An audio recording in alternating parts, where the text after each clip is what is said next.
graduating class has chosen a fellow student whom they feel will best bid this farewell and best communicate their memories, their dreams, and their gratitude. Let us welcome St. Basil's 2017 valedictorian, Ms. Jocelyne Mendez. Fellow graduates, faculty, family, and friends, good afternoon. Today I have the honor of standing here and delivering the valedictory address of 2017. First and foremost, I just want to congratulate all of you for your hard work these past 4 years.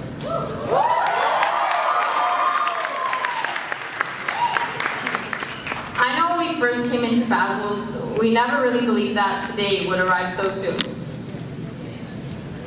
When we first received the keychain indicating that we were the graduating class of 2017, those numbers looked so foreign to me, and not just because I have poor number skills. As a group of students who have, by some fluke, found their way out of high school, a lot of us feel like we're stuck between the threshold of childhood and adulthood. There's nothing much to separate us from the two phases except our mindsets. To quote The Little Prince, all grown-ups were once children, but only few of them remember it. We're all currently at a stage where we recognize and remember our childhood. So before we venture off into adulthood, let's reminisce.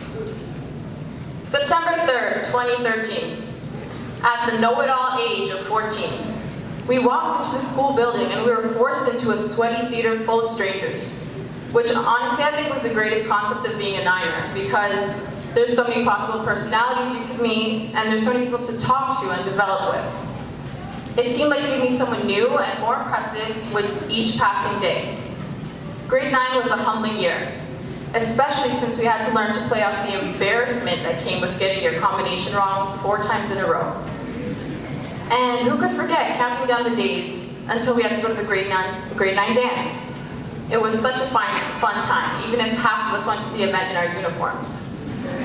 Actually, maybe that was just me. Does anyone remember a happy day? I barely do, but that's because I decided to blur that part out of my life. When exam season came, none of us really knew what to do, except the enriched kids. They always know what to do. Regardless, we studied intensely for the first time in our lives and wrote our exams not knowing what we had just gotten ourselves into.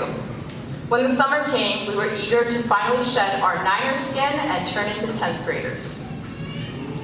Personally, I believe grade 10 was the best year of high school. We started to establish our group of friends, met even more people, and a lot of us stayed in music, just to go to New York. Grade 10 felt like the perpetual climax of high school because we were all generally relaxed. Remember how we thought high school was baby food? You came to school to learn easy concept, talk to your friends, then went home and went to sleep instead of doing your work. How much easier could it be? Grade 11 was where everything got flipped upside down. We thought we could get 8 hours of sleep and maintain a social life, but that was all stripped from us. All the assignments, tests, essays, quizzes, and homework piled up until we decided, damn, maybe I should do some of this stuff. The workload increased and the content got difficult. We soon realized that we had to familiarize ourselves with the concept of doing work and acne.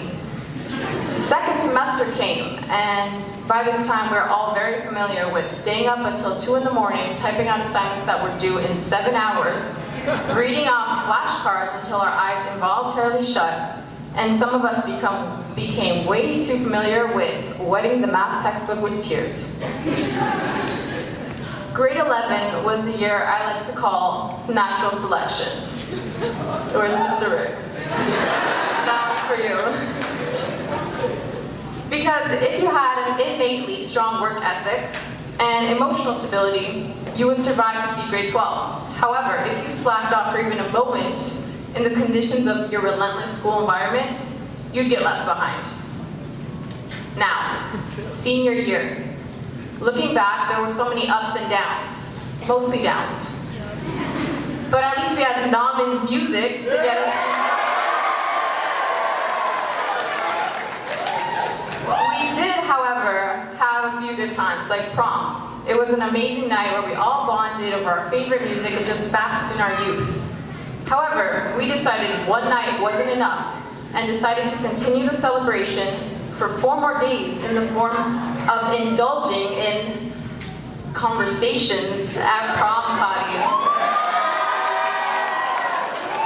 which we don't talk about, mostly because I didn't go.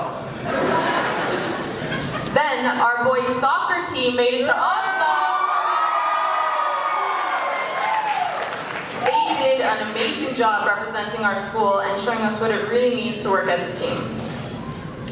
Now, not everyone can agree that high school was the best 4 years of their lives.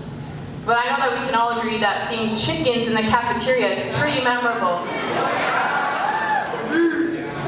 Overall, grade 12 has been a pretty difficult year. It's been a year where we were forced to mature. We had to make decisions that would impact our lives. It wasn't easy to apply to university or college, especially when you had no clue where your passions lie. Or even if you do know, you may not have had the confidence to pursue them. In reality, it's scary to know that the world won't wait for you. We had to pick what would be the determining factor in our happiness at 17 years old. The only comforting part about the application process was that each of us was equally scared. We really have no idea if we've made the right decisions, and we may never know. But that's not what matters right now. We're all legally adults now, and there are many obstacles that lay ahead. The world of the adult is consumed in numbers and status, so we must prepare accordingly. In life, there will be so many instances where you're met with obstacles. There will be points in your life when it seems that the universe is working against you. There will be times when you feel dejected, drained of motivation, where trying again seems futile. But there's something I want you to realize. Life will push you to your limits, not because you're destined to fail, but because you need to fail in order to grow. Personal growth doesn't come from success, doesn't come from happiness, and it doesn't come from wealth. The moments when we're crying, praying, and failing are the moments we're transforming. I want you to be comfortable with this feeling because I promise the happiness that precedes this struggle is euphoric. Success doesn't come without blood, sweat, and tears, I promise. Failure helps us realize things about ourselves which we would have otherwise never discovered. Failure helps us gauge how we react to situations and how we move on from them. Do we accept failure, acknowledge what we did wrong, and try a different approach? Or do we abandon all future attempts? Along with failure comes fear. And I think it's safe to assume that we're all pretty scared right now, especially me up here.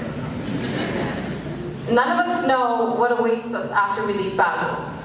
We're leaving behind an institution where we were still looked after. Going into post-secondary, we're completely on our own. We aren't children anymore, despite the fact that the school gave us free fidget cubes. The person we are today is a result of our decisions, especially these past 4 years. Every person we've waved at in the halls, every person we laughed with until our ribs hurt, and every person we've cried to are all who've shaped who we are today. Had you have gone to a different school, you wouldn't have been the exact person you are today. And I don't know about you guys, but I think we turned out pretty great.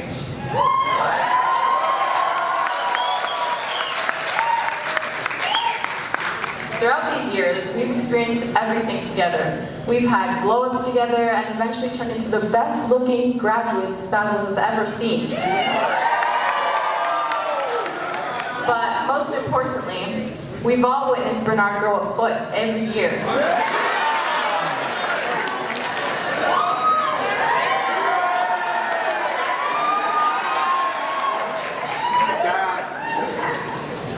However, without the drive and passion of the teachers at Basil's, we would most likely not be here. Across all departments, know that we appreciate what you do for us. You guys have believed in us throughout our entire high school career. And you've helped us in times where we didn't believe in ourselves. Miss Negro Parada, thank you for helping me hone my writing skills throughout the years. Your patience has made me a much better writer than I was at 14, and I sincerely don't think I could have written this speech if it wasn't the love of English you've instilled in me.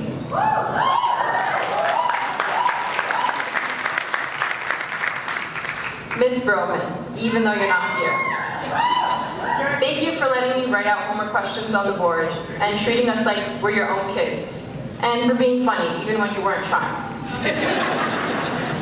I hope that when we leave St. Basil's, we can all learn to appreciate the critical thinking skills Ms. Bellissimo has taught us so that we can make rational decisions. And I hope that we will all remember Mr. Zupan's kindness and resilience.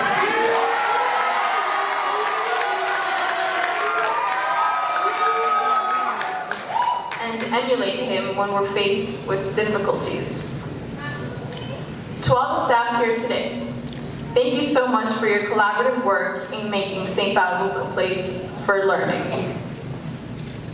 Parents, thank you for believing in us and supporting us throughout not only our high school career, but our entire life. You've been our backbone. You've wiped our tears when we cried to you about the most trivial things. And to my parents especially, thank you for always believing in me and seeing my potential when I didn't. You have both taught me the value in being a good person. Thank you for giving up your comfortable life in Guatemala so that I could have a better future, so that I could be born in Canada, attend St. Basil's, and deliver this speech to you right now. I will never be able to understand how difficult it was for you guys to start life anew in a country with a language you didn't speak, and that astonishes me. Your drive for a better life, to live in the land of opportunities, surpassed the need to satiate what made you comfortable. You gave up everything for me the moment I was born, and although I will never be able to repay you back, for all your sacrifices, I hope that you know that I'm proud to be your daughter.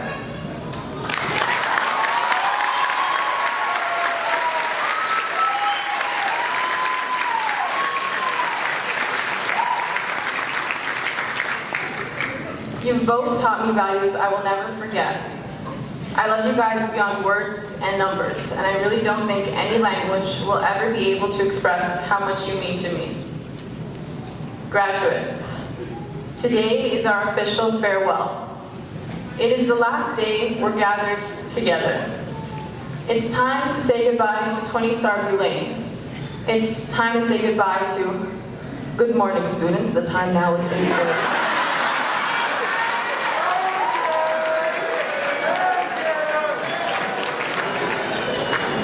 And it's time to say goodbye to each other. Together we have struggled and laughed. And together, we received these diplomas. I always used to wonder about the future, what it would hold and how I could control it. But if there's anything I learned in high school, it's to focus on what you can do in the present. When we're wrapped up in a time that doesn't exist yet, we're creating unnecessary stress. Instead, learn to teach yourself to enjoy the small things in life. Tell your friends you appreciate them. Make sure your parents know their efforts have paid off. Now, I want you guys to shift back to the initial message of the quote. We're all adults, and we all have the free will to become who we desire, whether that means forgetting your intuitive values or erasing all traces of curiosity and open-mindedness. As we grow older, we will inevitably leave behind our creativity, our imagination, and our love for the simple. As we age, numbers become increasingly important, and your age, salary, and weight soon start to matter more than your interests, beliefs, and values. We have no choice in growing up, but we do have a choice in growing old and letting our spirits degrade. So, the last thing I want to ask you all is to never forget where you came from. You were once a child with no care for the superficial and a heart open to love anyone. We're all diverging, going on to different paths and careers, and this will probably be the last time a lot of us will see each other. Our attitude and energy as seniors has made Basil's a much more exciting place for the rest of the student body. So obviously the 90s saved the best for last. There will never be another group of graduates as crazy, energetic, driven, or as extra as us. So, as you venture off onto the first day of the rest of your lives in September, I want you to never forget what you valued as a child. Don't ever let adulthood change your creativity, love, or imagination. Oh, and one last thing. Everybody asked me this question. Everyone wanted to know what I would do if I wasn't valedictorian. I guess we'll never know.